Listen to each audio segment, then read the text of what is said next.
अस्सलामुअलैकुम friends, jobs की दुनिया में तमाम दोस्तों को खुश आमदीद। जैसा कि पिछली वीडियो में मैंने आपको ऐड दिखाया था, जो आज ही न्यू फोर्स में जॉब्स आई हैं पाकिस्तान आर्मी के हॉस्पिटल में। डेंटल सर्जरी का हॉस्पिटल है, उसमें बेशुमार जॉब्स हैं। तो उन जॉब्स के बारे में मैंने एक वीडियो बनाई थी, तो उसके अंदर मैंने तमाम डिटेल्स बताई थी आपको।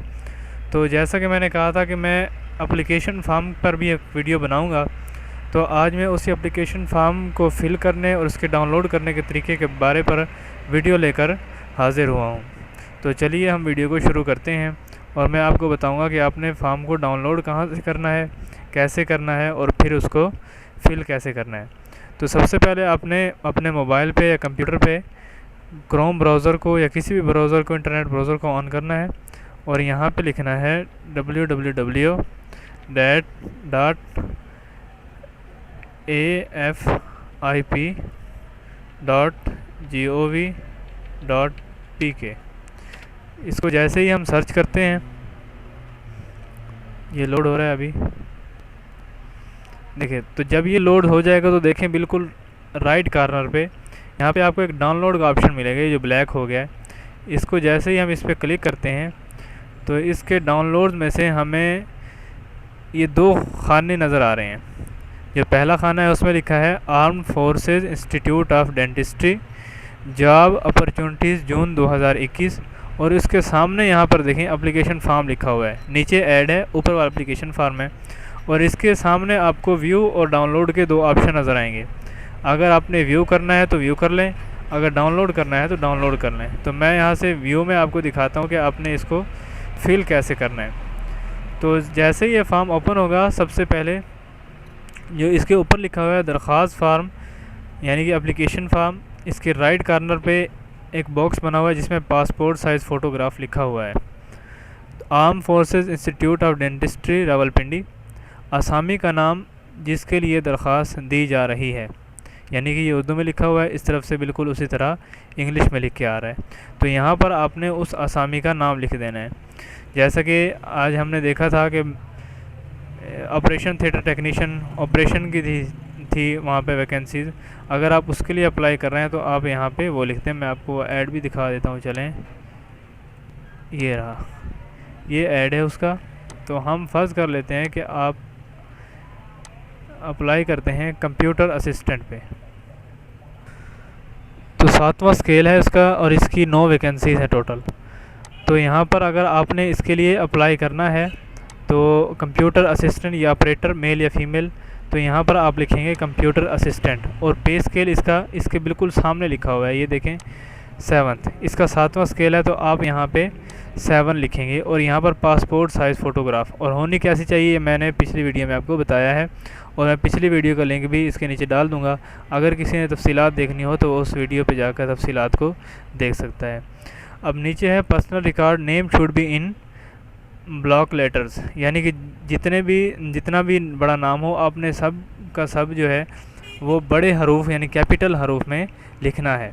नेम यहाँ पर जैसे अब्दुल रहमान हो तो हर खाने में सिर्फ एक डिजिट ही आना चाहिए, पहले में ए, दूसरे में B, D, U, L, R, A, H, M, A, N, यानी कि जितना भी हिस्सा आ जाए तो आपने उसके अंदर सिर्फ एक हिस्से के अंदर एक डिजिट आना चाहिए, और सब का सब जो पूरे का पूरा नाम है वो कैपिटल लेटर्स में ही आना चाहिए, और इसी तरह फादर नेम भी आना चाहिए इसी तरह। उम्मीदवार का नेम, अच्छा यहाँ पर एक और बात आपको बताता चलूँ कि जैसे अब मैंने अब्दुल रहमान की मिसाल दी, या आप ले लें मोहम्मद शकील। तो जैसे ही मोहम्मद शकील MUHAMMAD, अब यहाँ पे इस खाने में आके मोहम्मद मुकम्मल हो रहा है, तो शकील का जो एस है वो आपने इसी खाने से शुरू नहीं करना, बल्कि ये एक खाने का गैप देके एस को इस खाने में लिखना है, SHKEEL शकील यहाँ तक। यानी कि जब 2 या 3 हिस्से हों नाम के, तो उन हिस्सों को अलग करने के लिए आपने दरमियान में एक खाने का गैप लाजमी देना है, और फादर नेम भी आपने इसी तरह लिखना है। अब नीचे है उम्मीदवार का नाम उर्दू में, वालिद का नाम उर्दू में, अपनी नेशनलिटी कौमियत लिखनी है पाकिस्तानी, और अपना शनाख्ती कार्ड नंबर यहाँ पर आपने लिखना है। डेट ऑफ बर्थ आपने इसी फॉर्मेट में लिखनी है जैसे लिखी हुई है। यहाँ पर जहाँ पे डबल डी है यहाँ पे आपकी डेट होनी चाहिए, डबल एम की जगह मंथ होना चाहिए, और यहाँ पे 4 बार वाई लिखा हुआ है। यहाँ पर आपकी जो पैदाइश का साल होना चाहिए। जेंडर अपना लिखेंगे मेल या फीमेल, अपनी एज लिखेंगे। On closing date, closing date से क्या मुराद है कि जिस जो तारीख़ है, आखिरी तारीख़ अप्लाई करने की, वो मैंने पिछली वीडियो में बताया था। तो उस तारीख़ तक आपकी डेट ऑफ बर्थ से लेकर उस तारीख़ तक जितनी आपकी उम्र बनती है वो आपने यहाँ पर लिखनी है। इसका बेहतरीन तरीक़ाकार या तो आप ऑनलाइन कर लें, या फिर ऑनलाइन कर नहीं कर सकते तो फिर मोबाइल एप्लीकेशन के ज़रिए भी कर सकते हैं। ऑनलाइन कैसे करते हैं मैं उसका लिंक भी नीचे डिस्क्रिप्शन में दे दूँगा। आपका मज़हब क्या है, आपने अपना मज़हब लिखना है। आपने अपनी अज़दवाजी हैसियत यानी कि मैरिटल स्टेटस, गैर शादीशुदा हैं या फिर शादीशुदा हैं, उस खाने में आपने टिक लगाना है। डोमिसाइल का ज़िला कौन सा है आपका सूबा कौन सा है, अपना मोबाइल नंबर यहाँ पर लिखना है और ईमेल एड्रेस यहाँ पर लिखना है। पोस्टल एड्रेस लिखना है, मुस्तकिल पता लिखना है। यहाँ पर बेहतर है कि इंग्लिश में लिखें, अगर उर्दू में भी लिखें तो भी चल जाएगा। उसके बाद highest degree of qualification only one. इसका मतलब ये है कि अगर आप अप्लाई कर रहे हैं, जैसा कि मैंने आपको भी मिसाल दी थी यहाँ पर इसकी कंप्यूटर असिस्टेंट की। अब यहाँ पर उन्होंने मांगी है सेकंड क्लास या ग्रेड सी में मैट्रिक, यानी कि वो इस वैकेंसी के लिए उन्होंने मैट्रिक तालीम मांगी है और आपकी जो तालीम है वो बैचलर है। तो आपने ये नहीं देखना कि मैं अप्लाई किस बेस पे कर रहा हूँ, आपने ये देखना है कि आपकी तालीम कितनी है। अगर आपकी तालीम ग्रेजुएशन है तो बेशक उसने मैट्रिक पे वैकेंसी मांगी है, तो आपने सिर्फ़ और सिर्फ ग्रेजुएशन पे ही टिक लगाना है। उसके बाद एजुकेशनल डिटेल्स हैं, इसमें आपने तमाम की तमाम डिटेल्स मुहैया करनी है। जो ना ख़ानदा ये तो वैसे ही खाली रहना है, साफ ज़ाहिर है। तो जो प्राइमरी है, प्राइमरी में आपने ये बताना है कि आपने किस साल में पास की, कौन सी डिवीज़न थी आपकी, यहाँ पर आपने नंबर कितने हासिल किए, टोटल नंबर कितने थे, आपका परसेंटेज कितनी बनी, कौन से तालीमी इदारे से आपने मुकम्मल की, और जो मज़ामीन थे उसमें आपने वो भी लिख देने हैं। प्राइमरी में तो वैसे छोटी होते हैं तो आप उसमें एक दो मज़ामीन का नाम भी लिख सकते हैं। इसी तरह मिडल, मैट्रिक, इंटरमीडिएट, जहाँ तक फिर आपकी डिग्री होगी। तो इस तरह आपका जो एक पेज है वो मुकम्मल हो जाएगा। तो दूसरा पेज है कंप्यूटर यूज़ एफिशिएंसी लेवल, कि कंप्यूटर पर काम करने की महारत।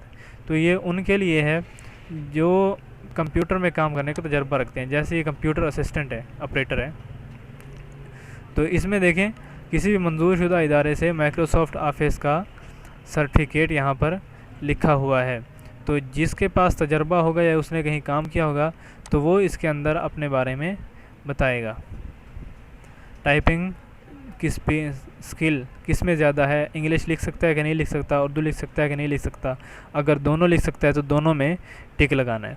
उसके बाद MS ऑफिस है। MS ऑफिस से मुराद Microsoft Word, Microsoft PowerPoint, Microsoft Excel और माइक्रोसॉफ्ट एक्सेस।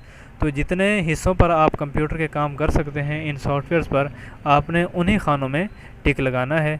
अगर नहीं है तो आपने नो कर देना है, ठीक है। उसके बाद है previous employment details.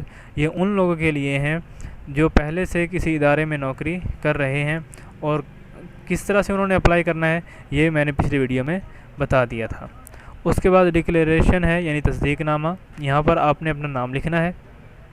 hereby declare that the information given in this application is true and correct to the best of my knowledge and belief. In case any information given in this application proves to be false or incorrect, I shall be responsible for the consequences. इसका तर्जुमा भी बिल्कुल नीचे लिखा हुआ है। यहाँ पर भी आपने अपना नाम लिखना है और यहाँ पर भी आपने अपना नाम लिखना है। जो ऊपर वाला इंग्लिश वाला हिस्सा है वहाँ पे इंग्लिश में नाम लिखना है, नीचे वाले में आपने उर्दू में नाम लिखना है। यहाँ पर तारीख़ और यहाँ पर दस्तखत आपने कर देने हैं, और इस तरह से आपका जो एप्लीकेशन फार्म है वो मुकम्मल हो जाएगा और आपने पते पर इसको भेज देना है। तो दोस्तों ये थी आज की वीडियो। कमेंट सेक्शन में ज़रूर बताइएगा कि आपको मेरी वीडियो कैसी लगी। फ़िलवक्त इतना ही। अल्लाह हाफ़िज़।